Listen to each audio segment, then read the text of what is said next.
Hello friends, my name is Ina and today I'm going to be telling you about zero, first, second, third and mixed conditionals. Now, if you are already familiar with this topic, you know how conditionals work, you know how to use them, then I suggest that you maybe watch the previous video on my channel which I filmed on my holiday in France. It is a vlog type video, a day in the life, where I actually use a lot of second, third and mixed conditional. So you will get, if you want to watch me talk about the southwest of France, if you want to watch me in different locations, and if you want to hear me use a lot of conditionals just to get some more input, then I suggest that you watch the previous video. But if you want to find out more about conditionals, or if you are just not confident yet that you know the theory, then stay with me. In a few seconds, the lighting is going to change, my makeup is going to change, my sweater is going to stay the same because I filmed the rest of this video on a different day. Anyway, yeah, conditionals. All right, let's begin. What are conditionals? In other words, if clauses or if sentences. They consist of two parts. One part has this conjunction if in it, and the other part doesn't. Okay, I will call them the if part and the main part. There are several types of conditionals, and the first type is called the zero conditional. An example, if my husband has a cold, I usually catch it. So this type of conditional is used to talk about the present, the broad present. It is used to talk about something that, always or usually happens. So basically when I say, if my husband has a cold, I usually catch it, I mean, every time my husband has a cold, I catch it. Yeah, it happens every time. And in this case, we use the present tense, present simple, more precisely, in both the parts. If, in the if part, if my husband has a cold, and in the main part, I usually catch it. Present simple, very simple, yeah. Next, we also have the first conditional, the second conditional, the third conditional, and the mixed conditional. Okay, the first conditional is used to talk about the future. An example, if it rains tomorrow, we won't go on a picnic. Yeah, if it rains tomorrow, we won't go on a picnic. What I'm doing here is I'm thinking about the future, but also about real future. So it's me saying, well, so if it rains, we won't go on a picnic. But if it doesn't rain, if it is sunny, we will. I'm making decisions about my own future. I'm imagining situations. Yes, those situations, whenever I think about the future, of course I have to imagine things. I don't know what I'm going to do in the future, but I'm still imagining a very real situation. If it rains, we won't, and if it doesn't rain, we will. I'm already making decisions about what I'm going to do in the future. So I believe that it is very possible that it is going to rain. And in this case, what will I do? Or what will we do? We probably won't go on a picnic. But it is also very possible that it doesn't rain, that it won't rain. And if it doesn't rain, then we will go on a picnic. So I'm imagining, yes, but I'm imagining real situations in the future and what I'm going to do in these situations. Now, an important thing is this. Firstly, we can change the order of those parts. I can say, if it rains tomorrow, we won't go on a picnic. Or I can say, we won't go on a picnic if it rains tomorrow. Yeah, same thing. The only thing that changes is the comma. If I say the if part first, I do put the comma there. I mean, in writing. If the sentence starts with the main part, I don't need the comma in writing. Yeah, we won't go on a picnic if it rains tomorrow. But the grammar stays the same. In the if part, I use the present simple tense, yeah? If it rains. In the main part, I use the future simple tense. We won't go on a picnic. If I transform this sentence, we will go on a picnic if it doesn't rain tomorrow, the rule stays the same, right?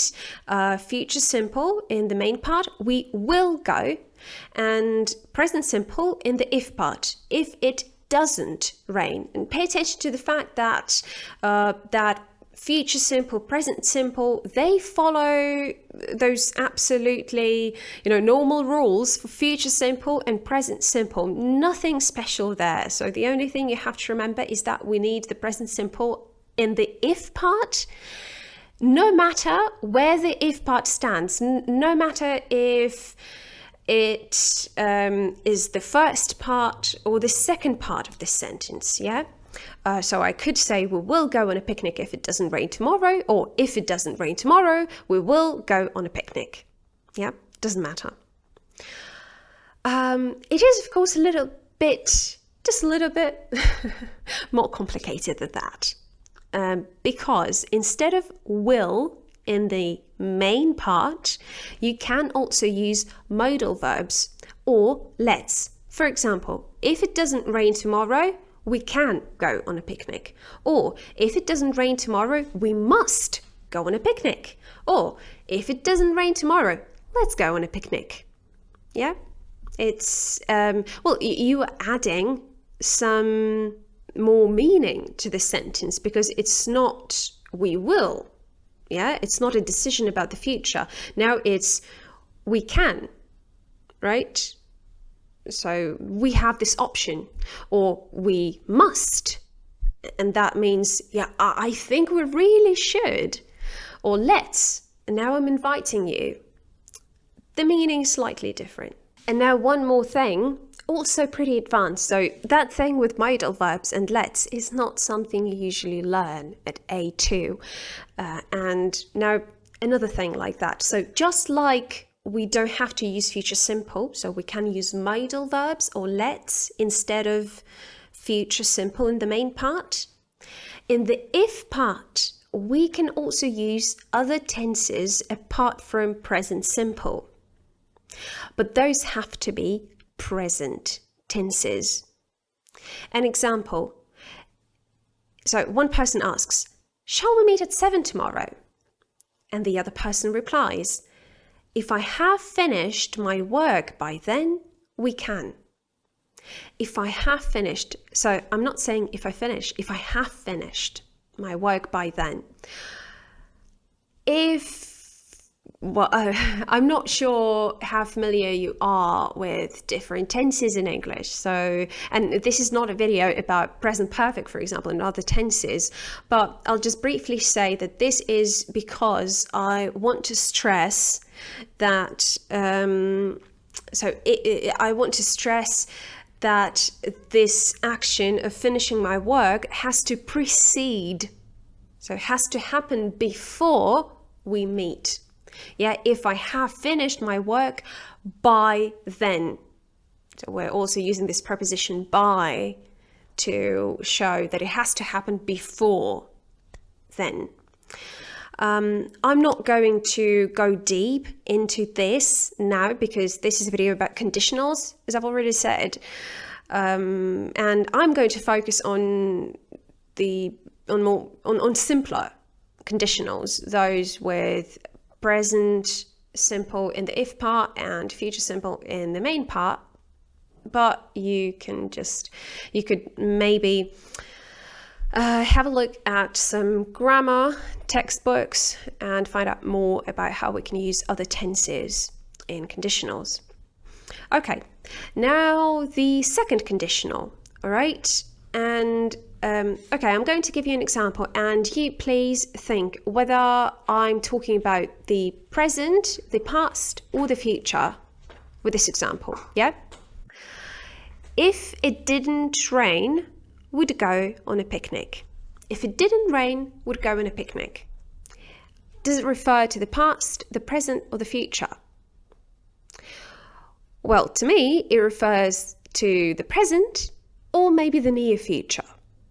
And yes, indeed, second conditionals are used to refer to the present or the future.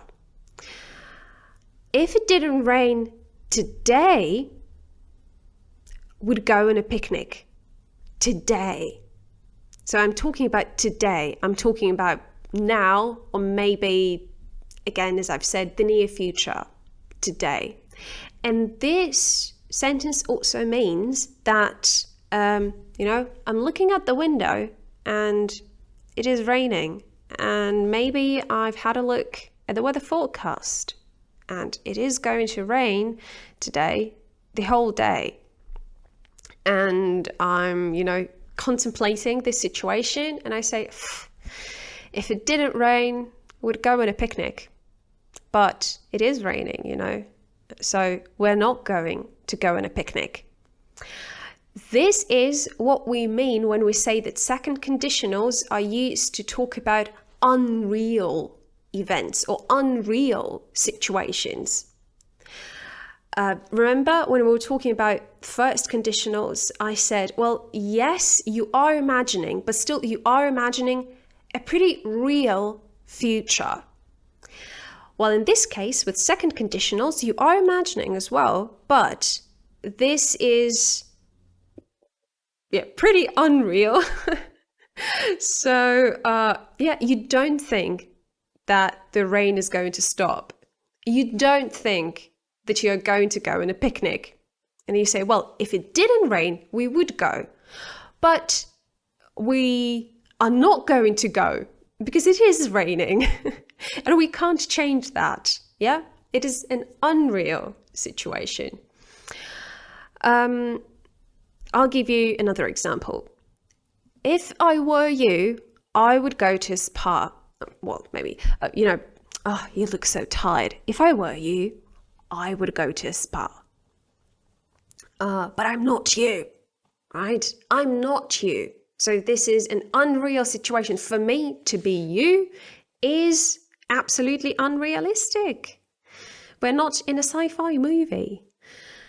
So, I'm not you. And I can't make decisions for you. But if I were you, I would go to a spa. Okay, now let's talk grammar. If we go back to the first example, if it didn't rain, we'd go on a picnic. You can see that in the if part, we use the past simple, correct? Didn't rain. In the main part, we are using would plus the verb. Yeah, we would go on a picnic. And if we change the order of the parts, again, it stays the same. We would go on a picnic if it didn't rain. Doesn't matter. Still the same thing. Oh, and when I pronounce it, of course, I say would go on a picnic. In everyday speech, we very often contract words. Remember, it's just like when we say I'm instead of I am. Yeah, we often say would or I'd, he'd instead of we would, I would, he would. Yeah, would go on a picnic. Now, the second example, if I were you, I would go to a spa. Something weird happens here, right? On the one hand, we still have part simple in the if part, if I were you, and would plus verb in the main part, I would go to a spa, right? But for some reason, we're using were with I and not was. I'm not sure if you can hear my cat. I hope this microphone is good enough and it just doesn't catch those sounds. All right. So I'm saying if I were you and not if I was. Why is that? Well, actually, if we're looking at traditional grammars, we have to use were and not was with any subject in the second conditional. So it's always were. Yeah, if I were you, for example, I would go to a spa. Or if it were warmer, would go on a picnic. If it were warmer outside, would go on a picnic. I'm pointing at my window. So according to traditional classical grammars, we have to use were and not was. Well, actually, in everyday English, in the way people speak English today, they do use was. So it is absolutely possible to say, if it was warmer outside, would go on a picnic. Okay, but only for, everyday speech. If you're writing something for an exam, I don't recommend writing, for example, if it was warmer. And I recommend writing if it were warmer, to be on the safe side. Okay. The only exception is this phrase, if I were you. We still always just say, if I were you, if I were you. It's almost like a set expression, Nobody's thinking too much about how to form this part of the sentence. You just say, if I were you, And just like in the first conditionals, again, another very advanced thing is the following. You can use other tenses as well. If it wasn't raining, would go on a picnic, for example. If it wasn't raining, it's still a past tense, just not the past simple tense. It's the past continuous tense, right? If it wasn't raining, would go on a picnic. It's still the second conditional. When I use it, I just mean if it wasn't raining right now, would go on a picnic. Yeah?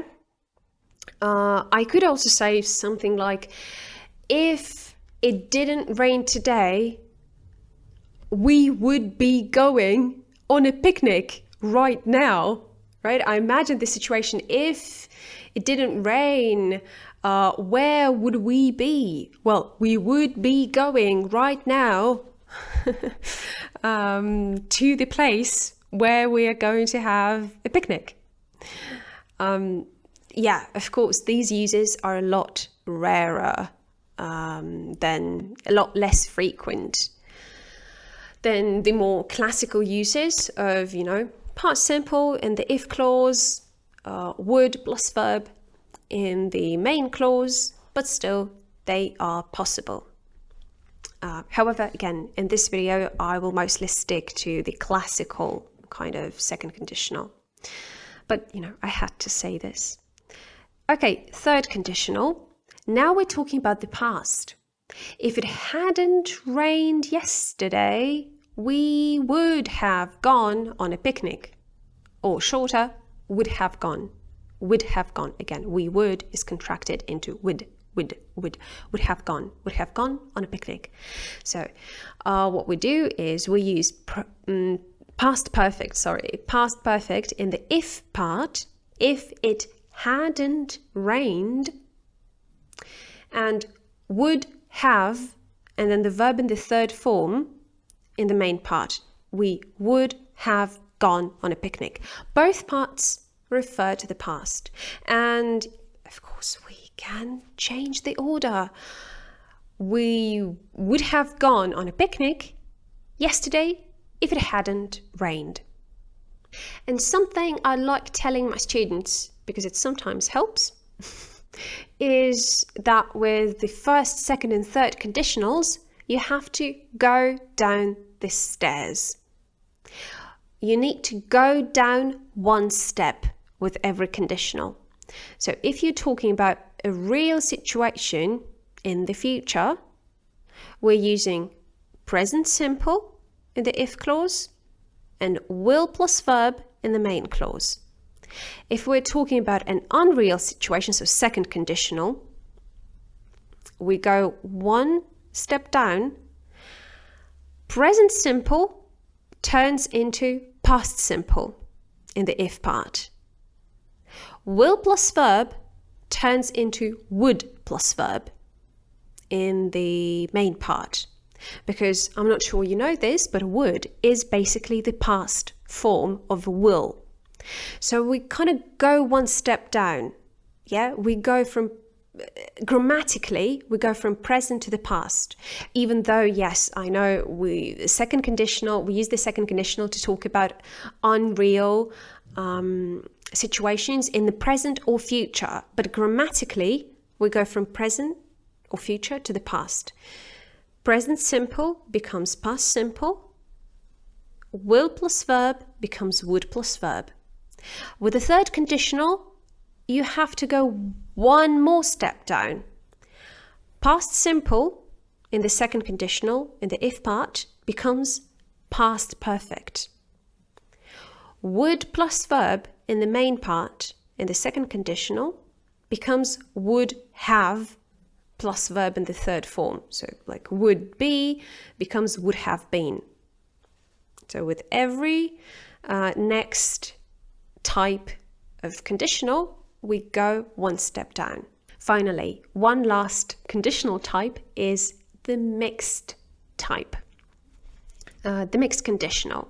What do we mix? Well, we mix the second and the third conditionals in actually either way we like. So you remember that both the second and the third conditionals are used to talk about unreal events. In the second conditional, in the present or future. In the third conditional, in the past. Unreal events in the past. Okay, let me give you an example first. If I were smarter, I wouldn't have talked to my boss like that. If I were smarter, this part, is it the second or the third conditional? Think about it. It's the second, because of the form, past simple, yeah?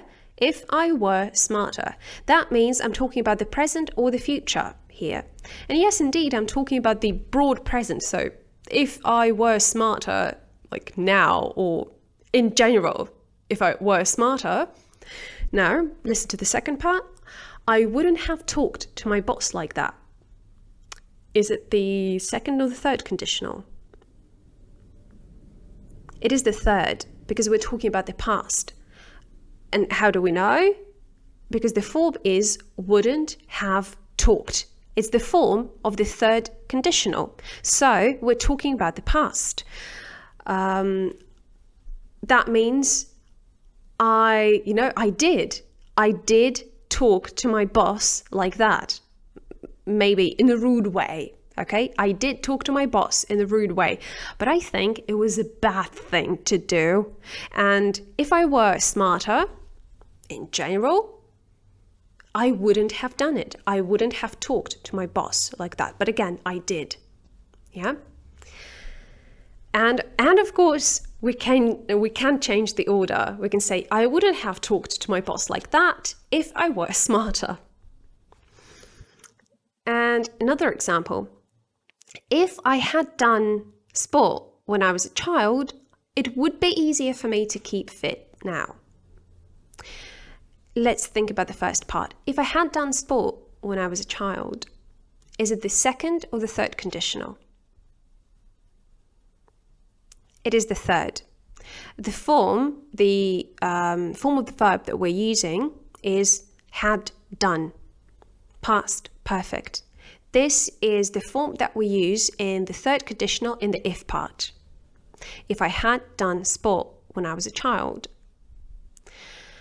it would be easier for me to keep fit now. Is this one the second or the third conditional? The second. It would be.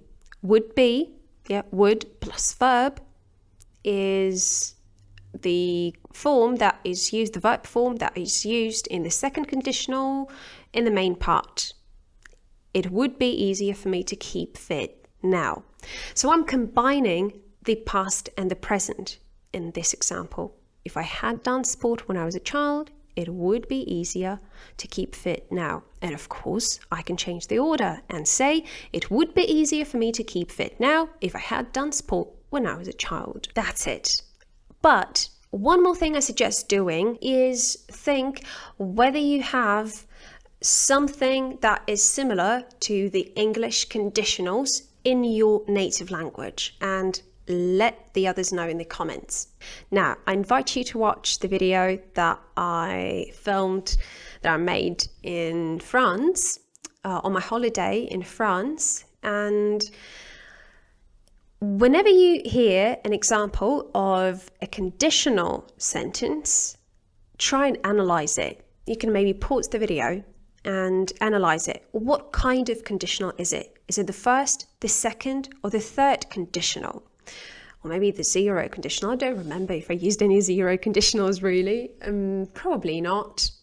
Anyway, try and analyze every example that you hear and that you see.